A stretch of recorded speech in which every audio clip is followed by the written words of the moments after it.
अस्सलाम वालेकुम, welcome back to my channel. कैसे हैं आप सब? मैं उम्मीद करती हूँ आप सब बिल्कुल खैरियत से होंगे। आज जो मैं रेसिपी आपसे शेयर करने जा रही हूँ वो इतनी ज़्यादा आसान है, उसके लिए आपको कोई कुकिंग, कोई बेकिंग करने की ज़रूरत नहीं पड़ेगी। मिनटों में तैयार होने वाली रेसिपी है, तो चलें जल्दी से स्टार्ट कर लेते हैं अपनी वीडियो। बिस्मिल्लाहिर्रहमानिर्रहीम। तो यहाँ पर सबसे पहले मैंने क्रीम ले ली है, डेयरी क्रीम 200 ml है, जो टेट्रा पैक में आती है क्रीम। येलो कलर का पैकेट होता है उसका, तो वो ही आपको लेनी है। हमारे यहाँ पुक की क्रीम होती है, थोड़ी थिक होती है डेयरी वाली, तो मैं वही यूज़ कर रही हूँ। तो वो क्रीम ले ली है और उसको मैंने अच्छी तरह से बीट कर लिया है सिर्फ 1 मिनट के लिए। 1 मिनट के बाद मैं इसमें ऐड कर रही हूँ पुडिंग का साशे। जो पुडिंग का साशे आता है वो एक पैकेट यहाँ पर 78 ग्राम का होता है, ये वाला जो मैंने आपको दिखाया है। तो वो मैं इसमें ऐड कर रही हूँ। पुडिंग का साशे ऐड करने के बाद इसको अच्छी तरह से हमें बीट करना है। शुरू में आपको लगेगा कि इसके दाने ख़त्म नहीं हो रहे हैं, लेकिन आहिस्ता आहिस्ता जैसे जैसे आप इसको बीट करते जाएंगे, इसके दाने इसमें डिज़ोल्व होते जाएंगे और वो दाने बिल्कुल ख़त्म हो जाएंगे। क्रीमी टेक्सचर हो जाएगा इसका, फ्लफ़ी सा हो जाएगा, इसका कलर थोड़ा सा लाइट हो जाएगा। आप ये देखिए, और बीच बीच में आपको ना इसकी साइड्स ज़रूर क्लीन करनी है, क्योंकि जो इसके पुडिंग के दाने होंगे वो साइड्स में रह जाते हैं जब हम बीट करते जाते हैं। तो साइड्स भी आपको क्लीन करते जाना है 1-2 बार और फिर इसको बीट करते रहेंगे। तो अब आप इसका टेक्सचर चेक कर सकते हैं। तकरीबन 7 मिनट मैंने इसको बीट किया है। 7 मिनट के बाद इसका कुछ इस तरह का टेक्सचर हो गया है, फ्लफ़ी सा हो गया है। तो अब यहाँ पर मैं ऐड कर रही हूँ कंडेंस मिल्क। कंडेंस मिल्क का मैंने 2 टेबल स्पून इसमें ऐड किया है और फ्रेश मिल्क ऐड कर रही हूँ मैं यहाँ पर 3 टेबल स्पून। फ्रेश मिल्क आपको ठंडा इस्तेमाल करना है यहाँ पर। और अगर आपके पास कंडेंस मिल्क ना हो तो फिर आप इसमें powder sugar 3 table spoon add कर सकते हैं, लेकिन पाउडर शुगर ही आपको ऐड करना है, साबित चीनी आप इसमें ऐड नहीं करेंगे। तो ये दोनों चीज़ें ऐड करने के बाद फिर हमने इसको बीट किया है तकरीबन 5 मिनट तक। 5 मिनट बीट करने के बाद देखिए कुछ इस तरह से इसका टेक्सचर हो गया है। पुडिंग के दाने मुकम्मल तौर पर ख़त्म हो चुके हैं और अब इसको एक साइड पर कर देते हैं। और यहाँ पर मैंने लिया है चॉकलेट केक। आप चाहें तो ब्राउनी भी ले सकते हैं या फिर चॉकलेट चिप बिस्किट्स जो होती हैं ना, वो यूज़ कर सकते हैं आप यहाँ पर। मैं इसकी बेस चॉकलेट केक की दे रही हूँ। तो यहाँ पर देखिए मैंने एक चॉकलेट केक ले लिया है मार्केट वाला ही। तो ये थोड़ी-सी मोटी लेयर थी इसकी, तो मैंने इसको 2 हिस्से में डिवाइड कर दिया है, इसको बीच में से 2 कर दिया है और देखिए इस तरीके से मैं इसकी लेयर दे रही हूँ। और अगर आप चॉकलेट चिप बिस्किट की लेयर दे रहे हो, तो चॉकलेट चिप बिस्किट को आपको क्या करना है, एक-एक बिस्किट को दूध में डिप करते जाना है और इसकी लेयर देते जाएँगे। आप बिल्कुल इसी तरह से लेयर देंगे। तो यहाँ पर मैंने केक की लेयर दे दी है, यानी बेस सेट कर दी है। और अब यहाँ पर मैं क्या कर रही हूँ, मैंने दूध ले लिया है फ्रेश मिल्क और इसमें 1 टेबल स्पून कंडेंस मिल्क का ऐड किया है।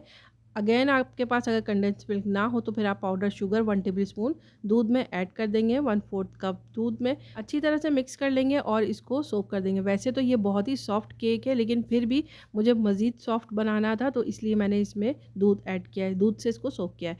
तो यहाँ पर देखिए मैं चॉकलेट सिरप ऐड कर रही हूँ, ये भी बिल्कुल ऑप्शनल है, मेरे पास रखा हुआ था तो मैंने इसमें चॉकलेट सिरप की लेयर भी दे दी है। आप चाहें तो चॉकलेट चिप भी इसके ऊपर ऐड कर सकते हैं, लेकिन आप चॉकलेट चिप बिस्किट अगर डालेंगे तो आपको चॉकलेट चिप भी डालने की बिल्कुल ज़रूरत नहीं पड़ेगी, ना ही चॉकलेट सिरप डालने की ज़रूरत पड़ेगी। और अब लेयर दे देंगे सारी पुडिंग की, जो हमने रेडी करके रखा है वो सारी पुडिंग इसमें ऐड कर देंगे। अच्छी तरह से इसको सेट कर देंगे इसकी लेयर को और फिर इसके बाद इसको रख देंगे हम फ्रिज में थोड़ी देर ठंडा होने के लिए। मैं लेकिन डीप फ्रीज़र में रख रही हूँ ताकि जल्दी से ठंडा हो जाए ये। तो जब तक ये ठंडा हो रहा है, यहाँ पर चॉकलेट गनाश रेडी कर लेते हैं। चॉकलेट गनाश बनाने के लिए यहाँ पर मैंने क्रीम ले ली है। मैंने वही क्रीम ली है, पुक की थिक वाली क्रीम। अगर आपके पास टेट्रा पैक वाली डेयरी क्रीम बची हुई हो तो आप वो ही ले लीजिएगा। अगर आपके पास व्हिपिंग क्रीम हो तो आप वो ले लीजिएगा। ये वाली क्रीम ज़्यादा थिक थी तो मैंने इसमें 3 टेबल स्पून मिल्क का ऐड कर दिया है और इसके बाद इसमें ऐड कर रही हूँ चॉकलेट। चॉकलेट मैंने मिल्क वाला लिया है, आप चाहें तो डार्क चॉकलेट भी ले सकते हैं। चॉकलेट है 100 ग्राम यानी हाफ कप और क्रीम है मेरे पास यहाँ पर 1/3 कप यानी कि 100 ग्राम। दोनों ही बराबर रहेंगे, 100 ग्राम चॉकलेट, 100 ग्राम क्रीम, ठीक है। तो अब इसको क्या करना है, क्रीम को हमें अच्छी तरह से बॉईल करना है, अच्छी तरह से गर्म होना चाहिए, बॉईल होना चाहिए एक दफ़ा। जब ये बॉईल हो जाए तो फिर इसके अंदर चॉकलेट डालकर इसको थोड़ी देर के लिए छोड़ देंगे। 3-4 मिनट ही छोड़ेंगे, चॉकलेट मेल्ट हो जाएगी। चॉकलेट मेल्ट हो जाए तो इस तरीके से इसको मिक्स कर लेंगे। तो ये हमारा चॉकलेट गनाश रेडी हो गया है। इस तरीके से इसका टेक्सचर होगा। तो अब क्या करना है, जब आपकी पुडिंग अच्छी तरह से सेट हो जाए, ठंडी हो जाए, तो फिर उसके बाद आप इसके ऊपर चॉकलेट गनाश की लेयर दे देंगे। तो पुडिंग मेरी यहाँ पर बिल्कुल सेट हो गई है, अच्छी तरह से ठंडी हो गई है। तो अब मैं यहाँ पर गनाश की लेयर दे रही हूँ इसमें। तो ये देखिए, हर तरफ अच्छी तरह से इसमें सेट कर लेंगे। सेट करने के बाद इसके ऊपर आप कोई भी डिज़ाइनिंग कर सकते हैं। 2 टेबल स्पून क्रीम मैंने इसमें से निकाल ली थी और इसके ऊपर मैं इसकी डिज़ाइनिंग कर रही हूँ। तो इस तरीके से ड्रॉप्स ड्रॉप्स करके आप रख सकते हैं और कोई भी अपनी क्रिएटिविटी दिखा सकते हैं। मैं इस तरह का डिज़ाइन बना रही हूँ, ये बहुत ही ईज़ी है बनाना। तो आप भी कुछ इस तरह से बना सकते हैं और दावतों में इस रेसिपी को रख सकते हैं। झटपट से तैयार होता है और बहुत ही आसान है, आपको इसमें कुछ पकाने की ज़रूरत नहीं है। आप झटपट से रेडी होने वाली डिश है ये। और अब मैं इसके ऊपर शुगर सिरप डाल रही हूँ। वो इसलिए डाल रही हूँ कि जो पुडिंग का साशे मैंने डाला है इसके अंदर, उसके डब्बे में ही ये सिरप होता है, शुगर सिरप।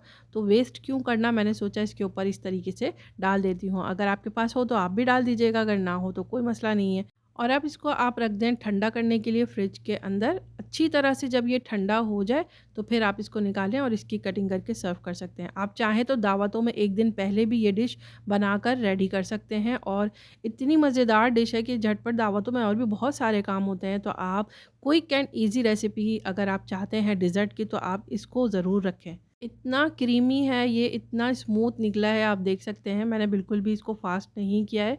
आप आराम से देखें, एंजॉय करें, बनाएँ, ट्राई करें। मुझे ज़रूर बताएँ कि आप लोग को ये रेसिपी कैसी लगी, अच्छी लगी हो तो मेरे चैनल को लाइक करें।